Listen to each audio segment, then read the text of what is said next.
Oi pessoal, no vídeo de hoje nós vamos falar sobre um assunto muito sério, coronavírus e câncer. Quais os cuidados que os pacientes oncológicos têm que tomar durante a pandemia? Se você ainda não é inscrito no canal, se inscreva no canal, curta o nosso conteúdo, compartilhe, aperte o joinha e roda a vinheta!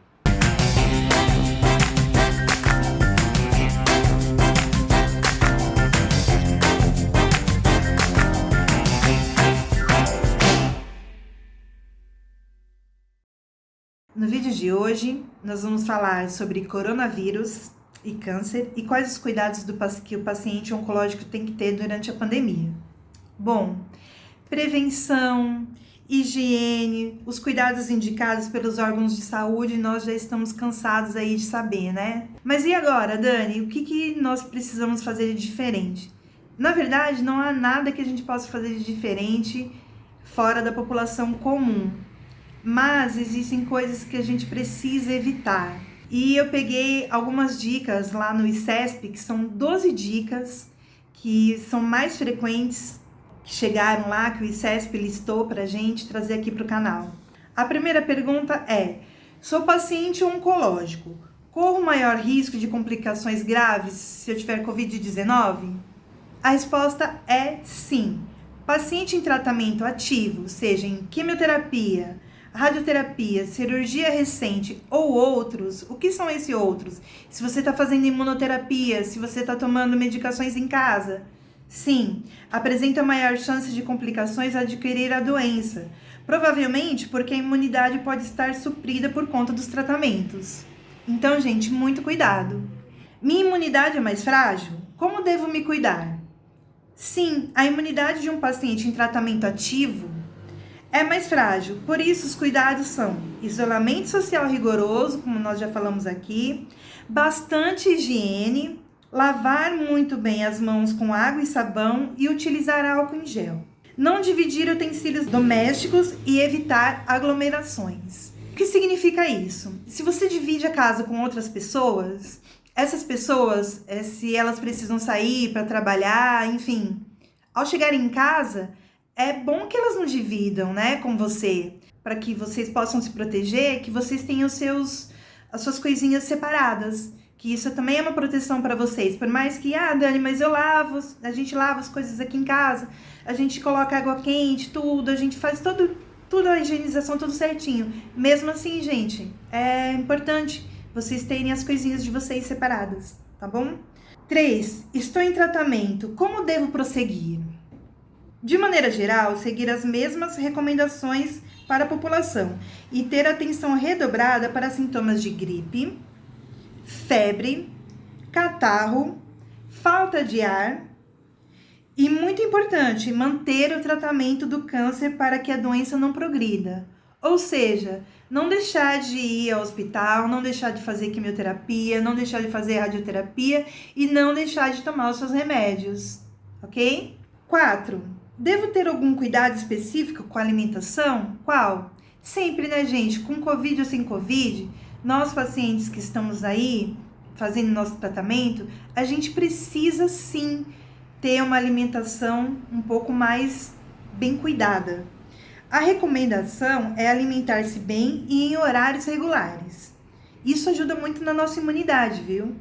É importante se hidratar bastante, priorizar alimentos de boa procedência, não compartilhar talheres, como a gente já explicou, nem outros objetos pessoais, porque podem ser veículos de transporte de doenças. 5. Devo ter algum cuidado específico ao ir até o hospital no dia a dia do meu tratamento? O ideal é que vá ao hospital de maneira mais rápida possível, optando por horários e momentos que os transportes coletivos não estejam lotados. Oh, sonho meu! Porém, a gente sabe que isso não é muito possível, né? A gente sabe que não somos nós que escolhemos os nossos horários e os transportes públicos estão sempre lotados. Se possível, evitar aglomerações. Mas se não for possível, sair sempre com 2 máscaras, né? Por mais que esteja calor, usar manguinha, ó. Sempre colocar uma roupa que possa proteger bastante o seu corpo, por mais que esteja calor, então colocar uma manga comprida, calça comprida, não ir de chinelo ao hospital, não ir de sandália ao hospital, sempre calça comprida, porque, gente, ao suar, a pessoa que encosta na gente pode ali transmitir o contato. No contato a gente não sabe, né? Verdade?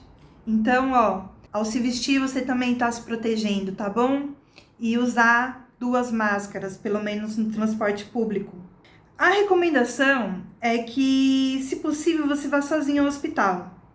Se você puder, né? No meu caso, eu não posso andar sozinha, então eu vou sempre acompanhado. Mas se você não puder, que você vá com um acompanhante e exponha essa pessoa o mínimo possível.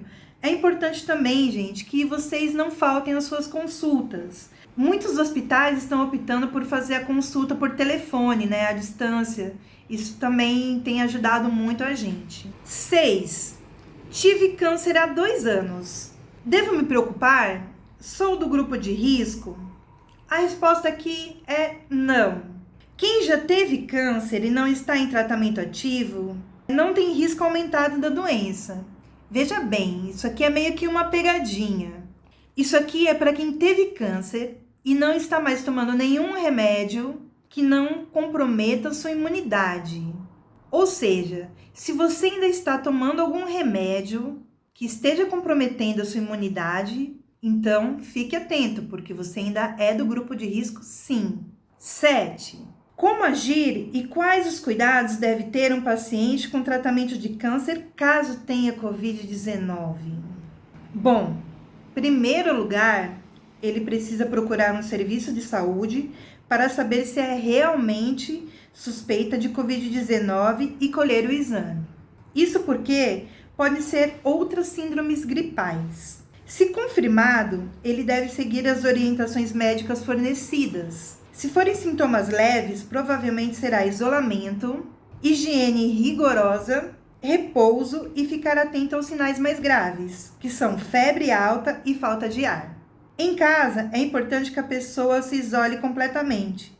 Comece a usar o banheiro de maneira individual e pratique os demais cuidados de higiene. Sabemos que isso também é um sonho, né? Porque muitas pessoas moram em casas com mais de 4 pessoas, com mais de 3 pessoas.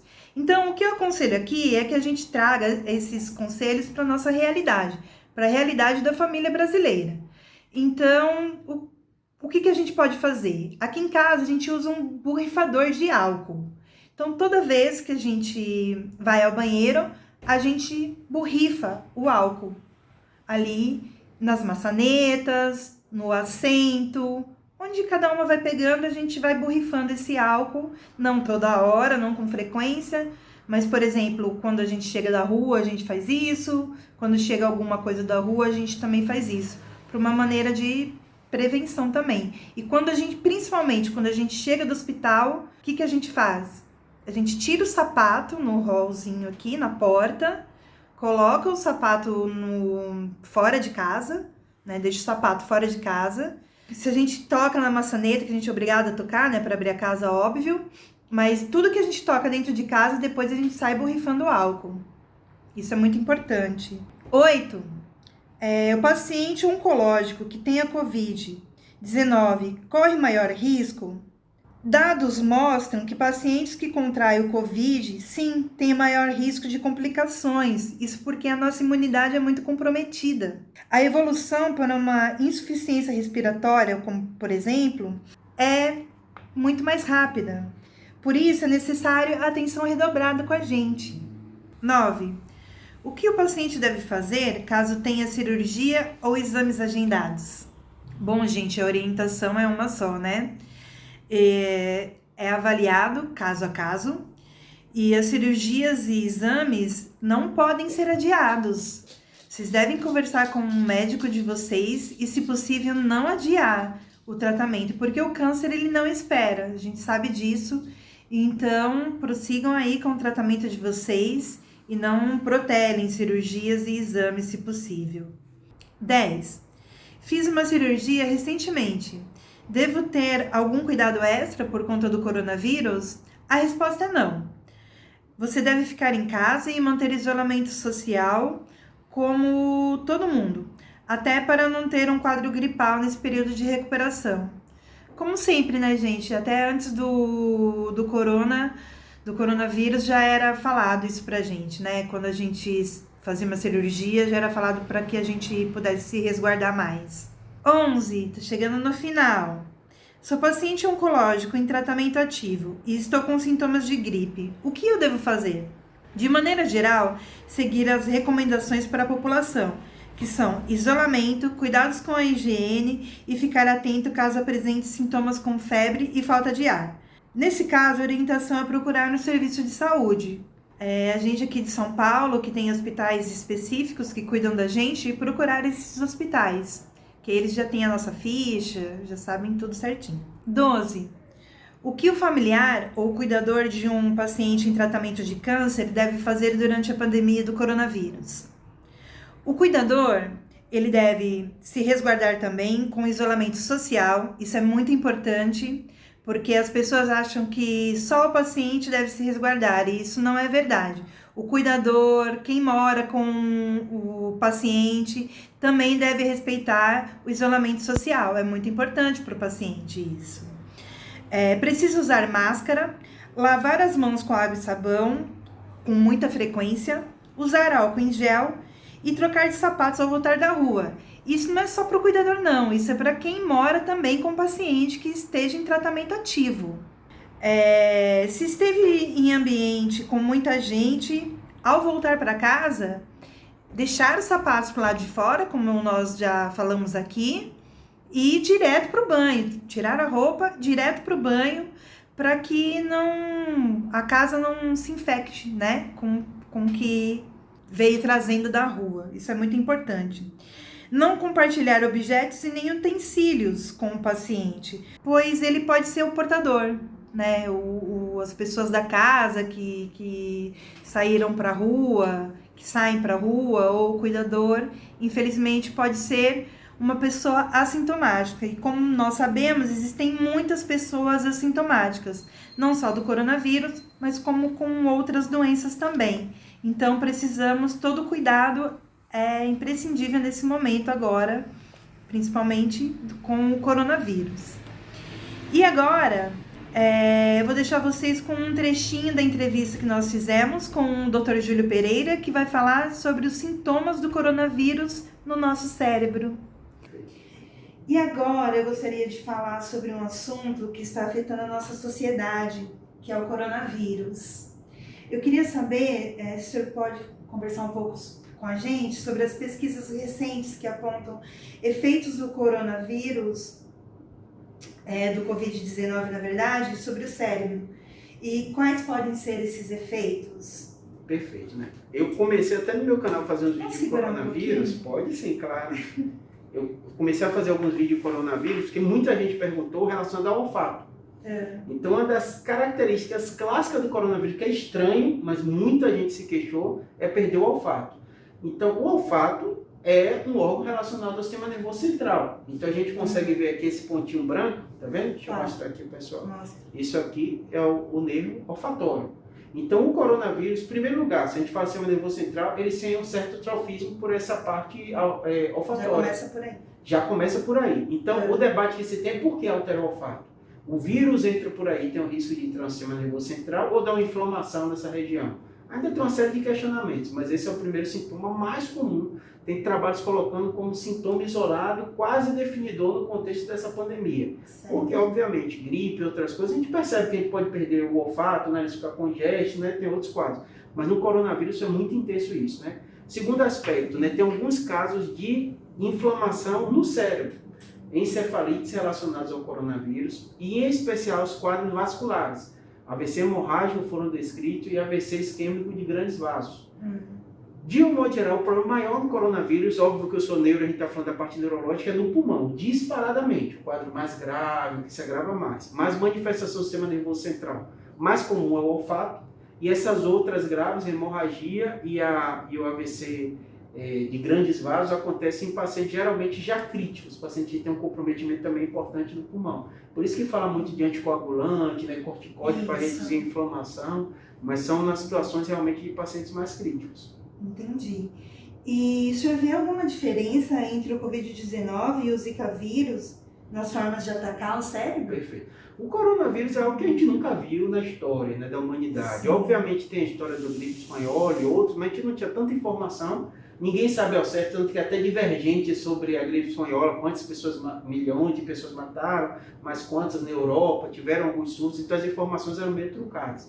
O coronavírus foi muito rápido, né? Novembro, dezembro do ano passado, de repente espalhou pelo mundo todo, morreu muita gente. Então, o Zika, ele tem a característica, e se falou muito para a questão da microcefalia, dessas outras coisas que aconteciam, da passagem para o feto, né? No coronavírus já tem alguns trabalhos falando dessa transmissão, mas assim, sem, a princípio, grandes consequências. Tiveram algumas grávidas que morreram, principalmente com comprometimento pulmonar, porque a capacidade pulmonar da gestante é um pouquinho dificultosa, elas têm mais edema, então tiveram. Mas assim, são doenças de comportamento bem diferentes. Entendi. O corona ainda consegue ser Ele é mais grave. Principalmente pela fórmula de contágio, né? Querendo ou não, o Zika tem a questão do mosquito, tem uma série de barreiras, né? O fato de ser o ar, né? Tanto que a gente dá de máscara, tudo assim, é um cenário novo, né? Você imagina a população mundial inteira usando máscara, né? Sim. É um cenário quase de seriado, né? Apocalíptico, assim, no sentido da mudança de comportamento tão rápido, né? Com certeza. Espero que vocês tenham gostado das dicas que o ICESP trouxe para os pacientes oncológicos. São dicas super valiosas. Quem ainda não se inscreveu no canal, espero que se inscreva no canal. Curtam aí, deixem o seu joinha, compartilhem esse vídeo e deixem os seus comentários, tá bom? Muito obrigada e até a próxima. Um beijo!